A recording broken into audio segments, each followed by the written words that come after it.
we are so pleased to welcome tonight. So first of all, everybody knows how much we love a live recording, and we super love when our guests are just so amazing. And tonight we happen to have one of the most amazing women out there forging the lead in technology for all of us other women who are in the tech sector.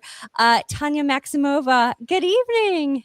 Good evening. Thank you for inviting me. I'm super excited about today's chat. Oh my gosh, I'm so glad that you're here. We've been talking about this for a little bit now, so I'm happy that it's finally recording night. Yeah. Well, how would you like to share a little bit about yourself? Sure. So originally I'm from Moldova, which is a little country in Eastern Europe. And career-wise, I started my career as an engineer in telecommunications. Then I pivoted to implementing large-scale digital transformations in IT. And after a while, I decided to complete my MBA because master's degree in telecommunication was not enough, and decided again to pivot and try myself out as a founder of a startup, IngrediLens, which has been going on for 2 years now, and we're super excited to launch early this year. So it's been a long journey for us, but we're looking forward for it. That's awesome. And whereabouts are you located now? So I'm in Montreal, Canada. It's I've been here for the past 14 years. As you've seen, like I had to reinvent myself many times throughout the past decades. It was quite a journey. It builds up your resilience, but at the same time, it kind of adds a little bit of confidence in yourself. Yeah. When you try out different things and you see that you can actually do it, whatever you set a goal and then you reach it, and it definitely builds up your confidence. Yeah, absolutely. I like to call it my Western New York grit, that I've had to be gritty over my career and Oh, get figure things out. Well, we're so excited to talk about your organization and how you founded it and hear all about it. But first, we love to do an icebreaker here at the podcast. And we actually think that food is one of the great connectors that we have with everyone. So, question for you: what is that one comfort food that you're reaching for if you've had a long day? I feel guilty about it because, you're supposed to be healthy and all of that. But I'm a sweet tooth, so I really love everything sweet. Yeah. And by the end of the day, when you're tired and you want to kind of comfort yourself, for me, like a chocolate or something chocolatey. It's ideally a 3-layered cake with chocolate. That's amazing. But yeah, definitely I'm trying to watch out for that. But at least a little bite of a square of chocolate, that's perfect for me. Well, dark chocolate's really good for you. So you're nourishing your body. See? Yeah. I keep on telling myself that, I'm nourishing my brain, it gives energy to my brain. I'm finding excuses, like good things about it. But definitely everything in excess is bad for you. So you have to watch out. Yeah, I agree. Well, chocolate's a good one. I love chocolate as well. Producer Ken, what are you reaching for after a long day? A long, stressful day. I'm going to go out of my way on the way home and probably get an order of wings or something like that. We're in the Buffalo area, best wings around. Yeah, wings solve most problems. That they do. I'm reaching for popcorn. I can't help it. Popcorn's going to be my dinner that night. Do you watch something, or is just like popcorn? Because usually popcorn is associated with watching movies. Like for me, at least, if I watch something, I'm going to go do some popcorn. Yeah, it depends on how I'm feeling. Like if some nights I just, love to sit there with a big bowl of popcorn and just watch something mindless on TV, especially if it's been like a mentally taxing long day. It's kind of fun to put something that you don't have to think about on the TV. Yeah. Yeah. Well, thank you for doing that. We really appreciate it. We love just hearing a little bit about foods and drinks and things that other people reach for. So thanks for doing that with us. Yeah, no problem. All right. So let's get right into it. Tell us about IngrediLens and how you came about finding the organization. Yeah. So IngrediLens, the idea of it came from personal experience. But before that, I'm going to actually say what it is. We're building a mobile app for people that live with food allergies, intolerances, and everybody that actually is conscious about what they eat. And the app actually allows you to take a picture of a product, and our AI engine analyzes the ingredients on that product, and it tells you if there's anything that you're allergic or intolerant to, or anything that you should avoid. So, for example, a person that has diabetes and is trying to avoid everything that is sugar or sweet, they can see from the picture, from the ingredients that are identified, all of the ingredients that contain anything that could be labeled as, sugar.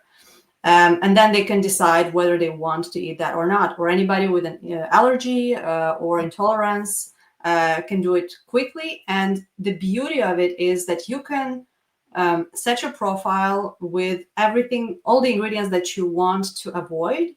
And sometimes, especially people that have many ingredients that they have to avoid, they have allergies to some, they have intolerances to others. It becomes such a hassle going and trying to find products and going over the list over and over, to make sure that nothing is on that list of the ingredients that you're trying not to eat, that sometimes it takes like forever. And the idea of it actually came from personal experience since 10 years ago when I just started dating my current husband.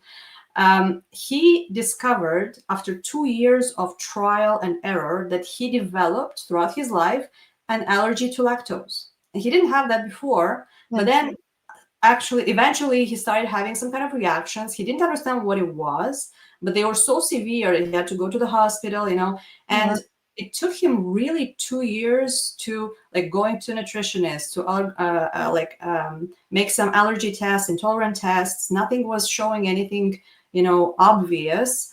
Doing food journal, as you know, people are not consistent. So doing a food journal, sometimes you put in some information, sometimes you forget.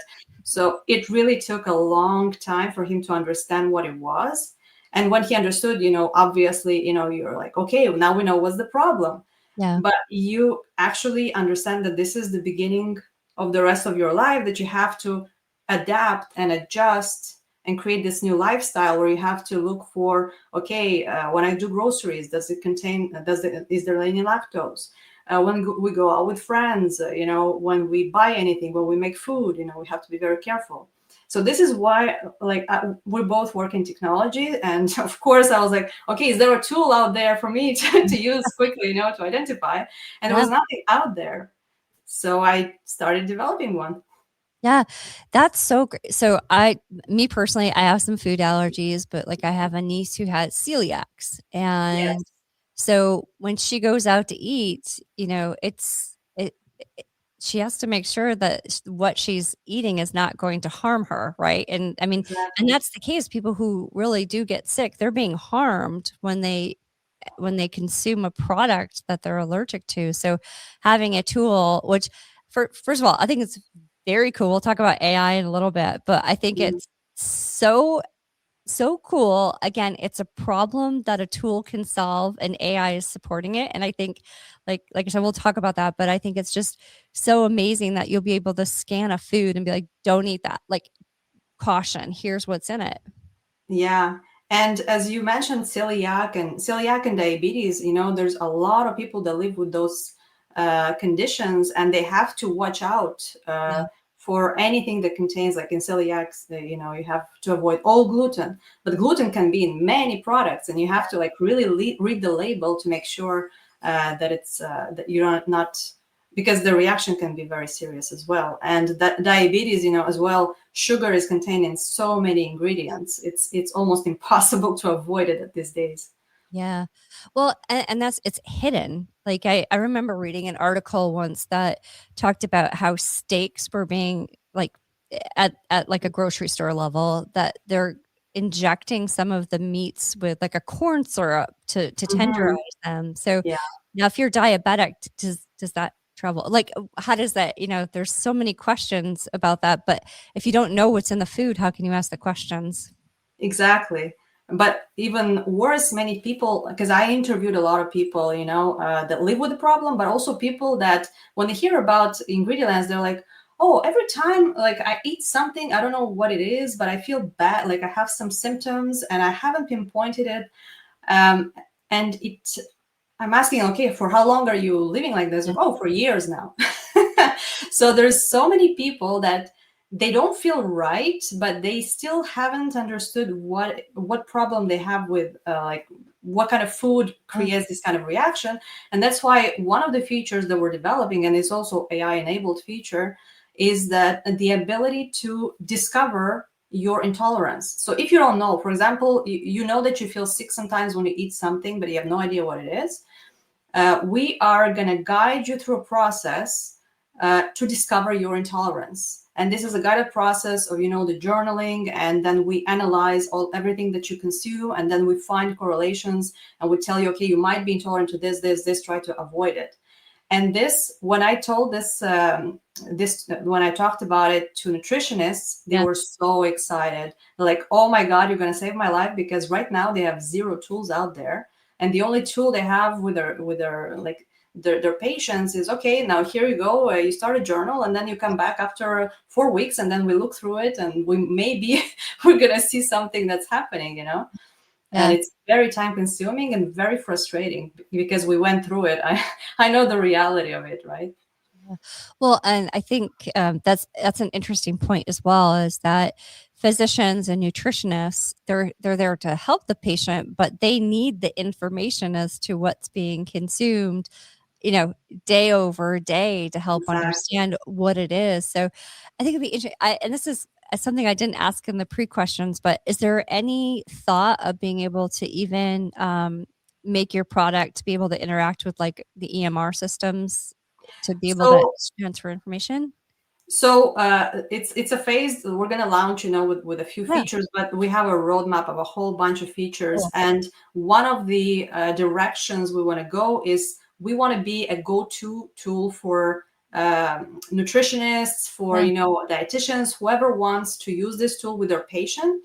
And we want to develop like portal and tools for them to be able to use it seamlessly with their patients, and to be able to download their data and to be able to exchange, So there's, there's no lack of ideas. We just have to launch with, the product that we set to launch with, and then we have a huge roadmap ahead of us. Because the final idea for this tool is a go-to, tool for everybody who is mindful about what they want to eat and how they want to eat.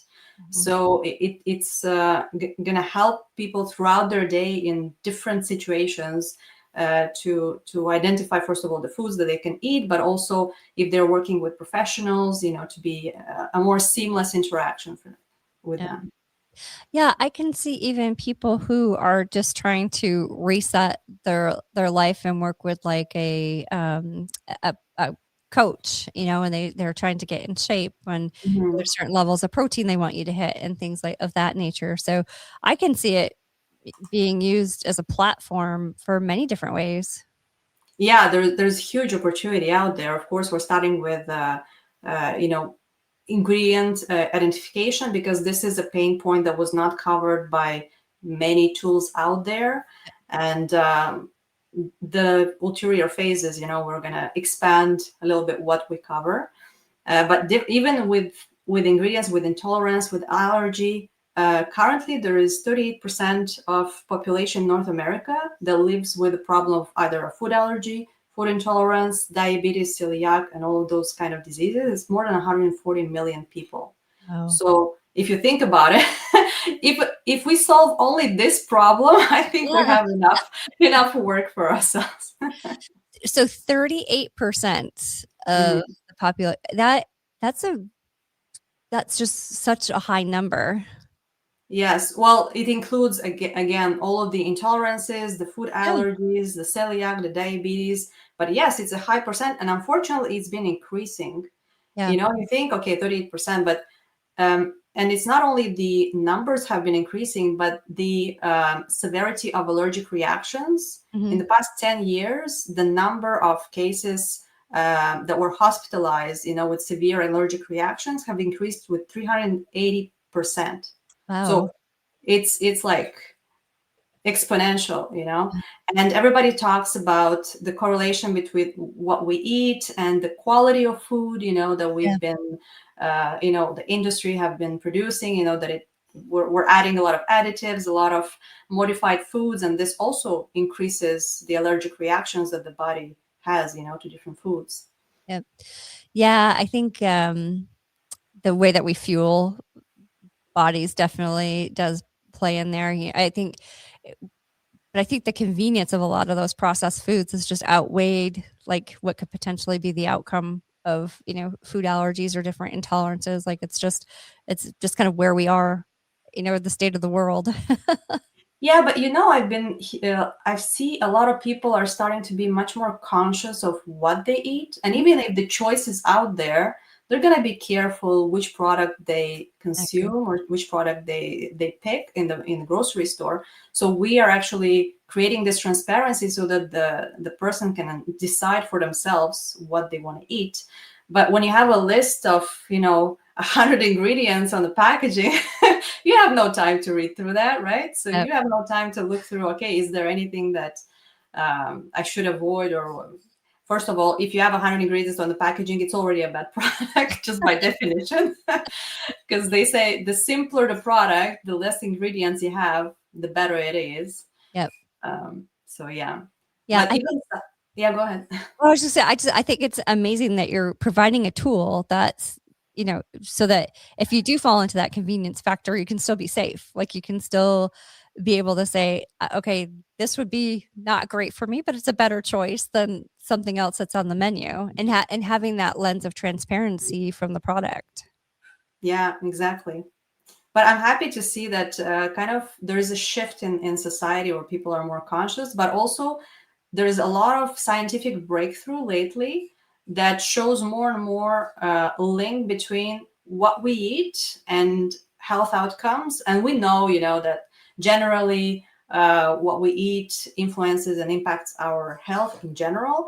But we have so many new research that shows very specific ways that our health is impacted that we haven't even thought about. Yeah. Like I read about research, for example, that people that live with headache, like they have headaches and migraines, if they just increase their omega-3 and they're like eat some fish, the frequency of the migraines is reduced. Or women that eat a lot of sugar, for example, this can impact the hormonal level and this can impact fertility.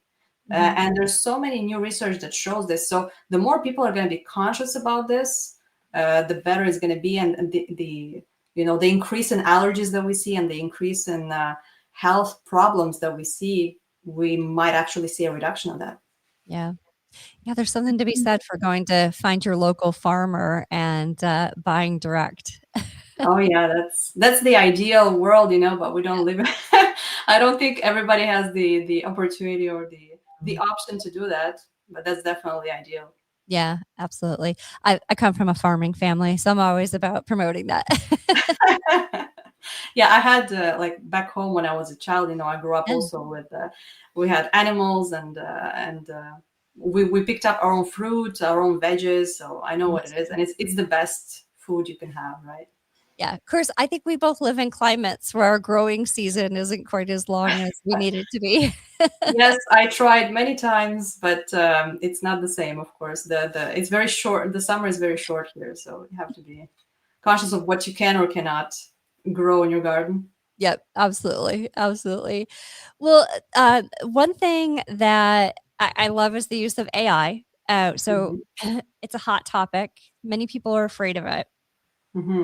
But what is your growth for your organization is really going to be built on AI. So what are just your general thoughts about how you're using AI and how it's been able to allow you to evolve and grow and actually build your product? Yeah, so IngrediLens is an AI-enabled product. So we are actually using AI in all of the features that we have developed. So let's say when you take a picture of the product, well, there is an OCR, which is an optical character recognition engine. We're coupled with an LLM, which is large language model, and like all of that beautiful, technology that allows us to come up with the results easily, quickly, and without, any need for a database, for example, of ingredients. Because if you look at, other mobile platforms out there, all of them are based on scanning a barcode, and then they have a database with ingredients, and then they kind of refer to that. Our advantage is that we don't need a database. Mm-hmm. We take the picture of the product as a basis, and let's say tomorrow the recipe changes. Well, in the database, it doesn't update, but our picture will show it because it's the product that you hold in your hand and not necessarily the database that is, has not been updated. Also, the intolerance discovery tool, we use AI capabilities for that. And the more AI develops, it allows us to make more sophisticated tools. In the future, for example, we can work on more personalized approach, like a chat-like approach, like you have your nutritionist next to you, but that talks to you from the answers that are tailored to you, but also from verified sources, because sometimes an AI can have hallucinations. They don't necessarily know the right thing, but if you feed it with the right information, and this has been happening lately, how they have started to use AI in health institutions.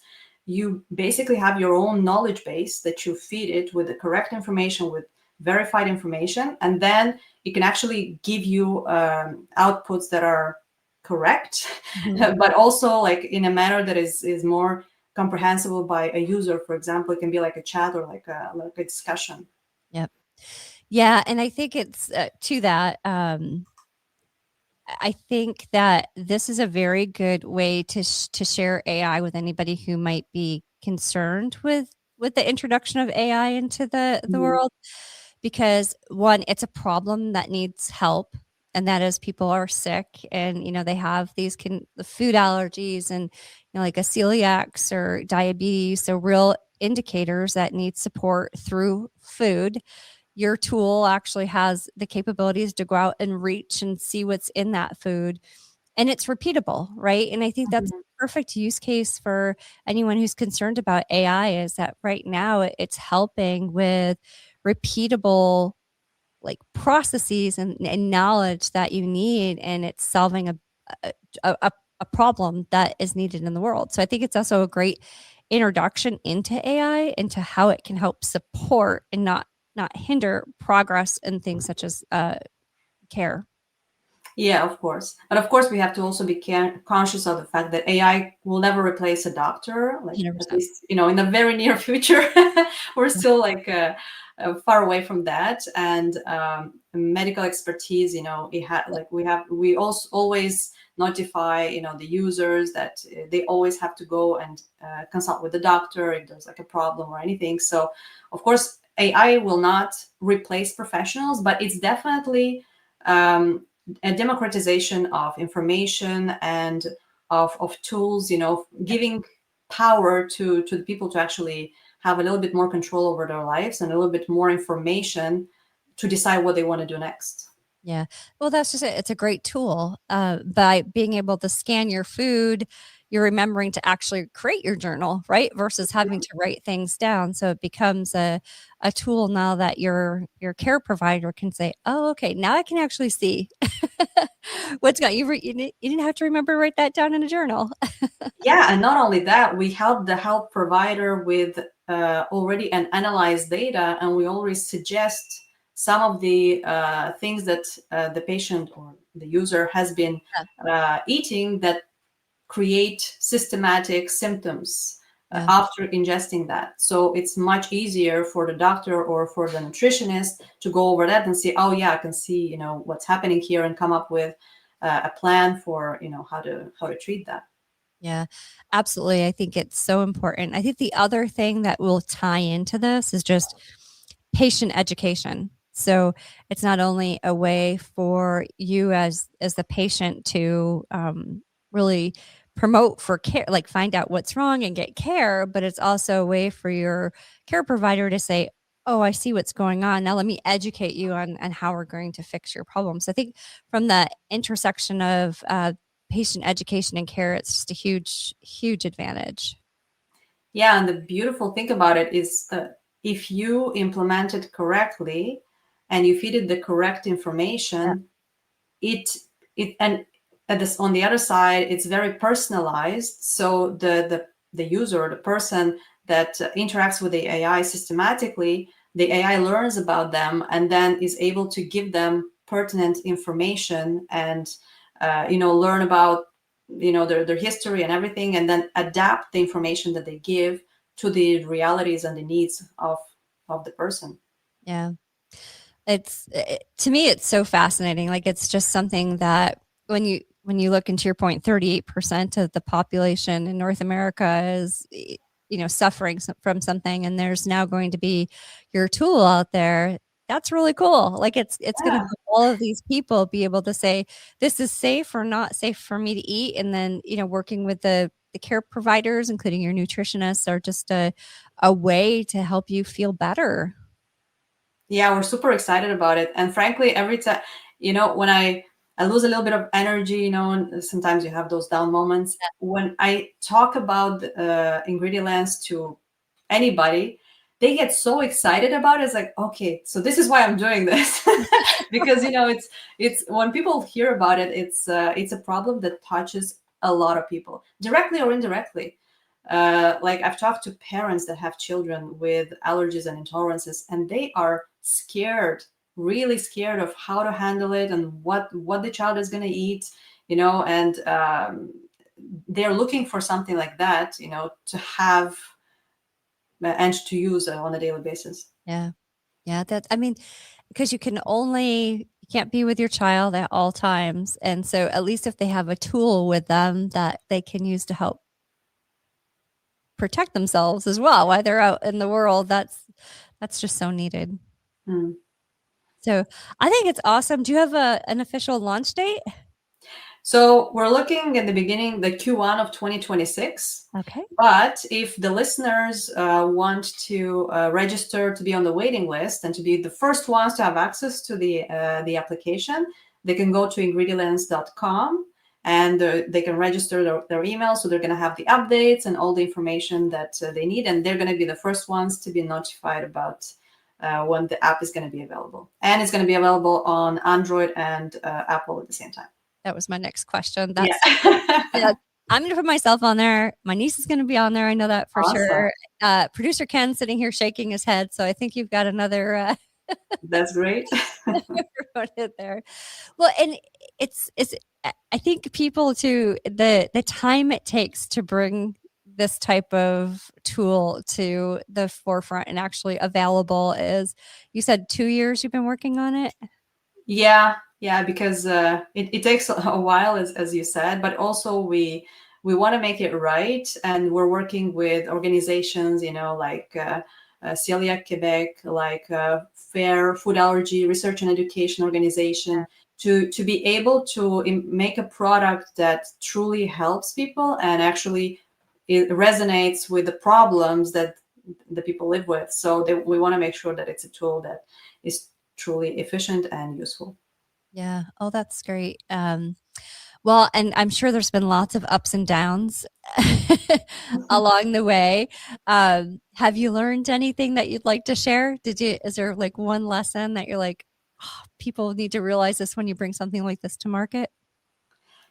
Well, the learning is continuous because, every setback is a learning for you. So for me, it's more about learning to be more resilient, because this building a startup is not always an upward, and always like super positive experience. You have downs, you have setbacks, you have problems, there's a whole bunch of stuff happening. And definitely, if you don't give up, sometimes you say, okay, that's just too much, like I can't take it anymore. And then if you don't give up, you see a new opportunity, or you see something else, like a door opening in front of you, that you say, oh, if I gave up over there, I wouldn't have been here today. So definitely it teaches you to just take it one step at a time, and to be resilient, and just to continue. Because if it's something that truly, you believe in, then you shouldn't give up. Yeah. Oh, that's such a great lesson for everybody. And I'm sure I know I've had days where it's just like, oh, time to throw in the towel. But that's when you have your popcorn and your chocolate and you get back up the next Yes, morning. exactly. Well, what's one thing that you want to make sure that everybody out there knows about yourself and the product that you're creating and the company that you're creating? Yeah, well, I'm very passionate about, the link between our nutrition, our lifestyle, and our health, because definitely, longevity is something that I've been researching myself as well, and because what we eat is such an accessible way for us to make our life better and to make ourselves healthier. I think it's an incredible, empowering thing. So uh, even IngrediLens is a tool that I built to empower people to take control of of their own health and their own well-being. So giving them this product, this my way of empowering them, of becoming more in control of what they eat, and of the health style and the lifestyle that they wanna have. And it's definitely something that I'm passionate about. I'm definitely going to improve it over time. So the first product that we're going to launch, as I said, it has, just the bare bones of the roadmap that I have in my head. So look out for it, and definitely put yourself on the waiting list on the website ingredient-relatedconcern if you want to be one of the first ones to try it out. Yeah, I think something that popped into my head when you're saying that is that the way you eat and when you know how to fuel yourself where you feel good, there's such positive downstream like impacts to that of like how you feel and how you work and, just clarity of mind and everything else. Exactly. Yeah. Yeah, exactly. It's incredible how much it affects our mood, how much it affects our energy level, how much it affects our clarity of thinking, a lot of things, like our life experience changes. Yeah, absolutely. Oh, well, I'm so excited for you. Awesome.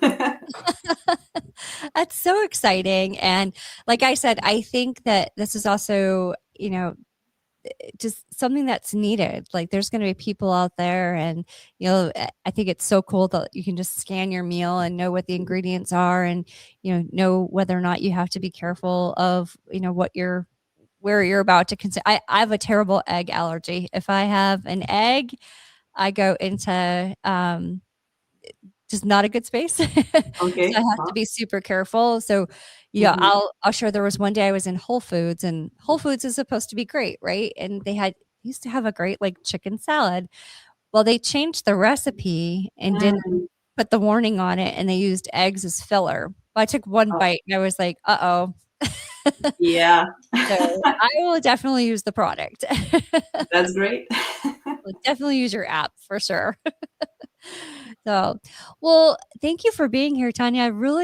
I've loved learning about yourself and the upcoming release. And can you give us the website one more time? We'll put it in the show notes as well. Yeah, it's ingredilens.com. Ingredient. Ingredient like ingredient lens, if you want to remember it. I love the name. Awesome.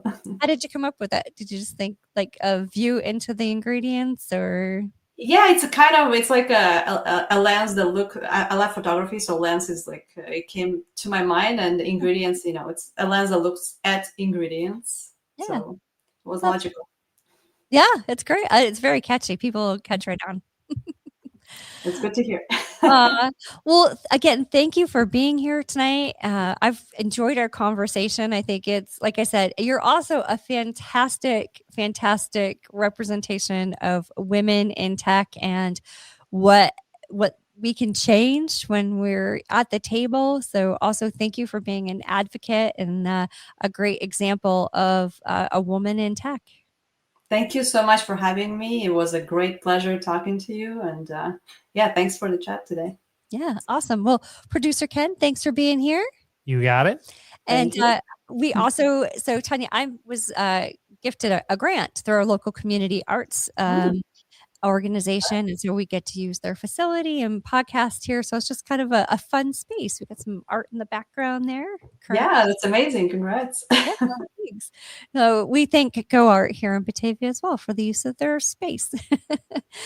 All right. Well, Tanya, thank you so much for being here. Stay in touch. I want to hear how everything goes when you launch, and maybe we can have you back later in 2026, and you can tell us about how it's going and how things are shaping up. And yeah, we'd love to have you back. Oh, awesome. I'm going to have a lot of news, definitely. So I think it'd be fun. Yeah, we'll do the follow-up story. You can tell us how it's gone. And like I said, watch for my name to hit your waiting list because it's going there very soon. Awesome. All right. Well, thank you for being here. For everybody who joined us live, thank you. Looks like we've got some good activity out there. We appreciate it. We appreciate all of our listeners and subscribers. You help to keep the platform going. So thank you for being here tonight. And I hope everybody has a great rest of their week. And Tanya, once again, thank you so much for being here. Thank you. Thank you.